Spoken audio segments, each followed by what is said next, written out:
Hi అందరికీ వినాయక చవితి శుభాకాంక్షలు. నిన్న పెట్టవలసిన వీడియో ఈరోజు పెడుతున్నాను.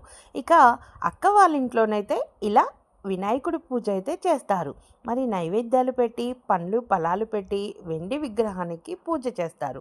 మరి మట్టి విగ్రహం అయితే పెట్టారన్నమాట.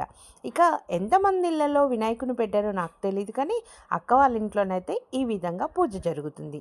మరి నైవేద్యాలుగా పెడుతున్నటువంటి సాంప్రదాయం ఏంటో తెలుసా? జిల్లాకు ఒక సాంప్రదాయం చొప్పున, గ్రామానికి ఒక పద్ధతి చొప్పున ఉంటుంది. మరి గత వీడియోలో నేను మీకు వినాయక చవితికి చేసేటటువంటి ప్రసాదాలను చేసి పెట్టాను.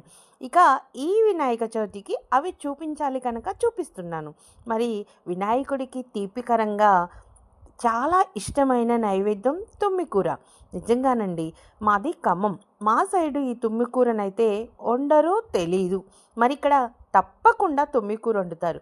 ప్రతి ఇంట్లో కొద్దిగానైనా తుమ్మికూర చేస్తారు. తుమ్మికూర నైవేద్యం లేనిది వినాయకుని పూజ చేయరు. ఇక ఇది గోధుమ పిండితో చేసినటువంటి చిట్మిల్. గోధుమ పిండిని చపాతీ పిండిలాగా కలిపి చిట్మిల్ చేతి మీద చేస్తారు. ఇక వీటిని ఇలా బెల్లంతో పాయసం చేస్తారు. ఎంత బాగుంటుంది అంటే అండి, చాలా బాగుంటుంది. తిన్నా కొద్దికి తినాలనిపిస్తుంది. అది అందులో మా అక్క చేస్తే. ఇక ఇందులో మరి అన్ని రకాల వెజిటేబుల్స్ అన్నీ కూడా నెయ్యిలో వేయించి వేస్తుంది. చాలా అంటే చాలా బాగుంటుందండి. చాలా ఎక్కువగా చేస్తుంది. ఇక ఊర్లో ఉన్నటువంటి తెలిసిన ముస్లిం వాళ్ళందరికీ పంపిస్తుంది. ఓకేనా? బాయ్.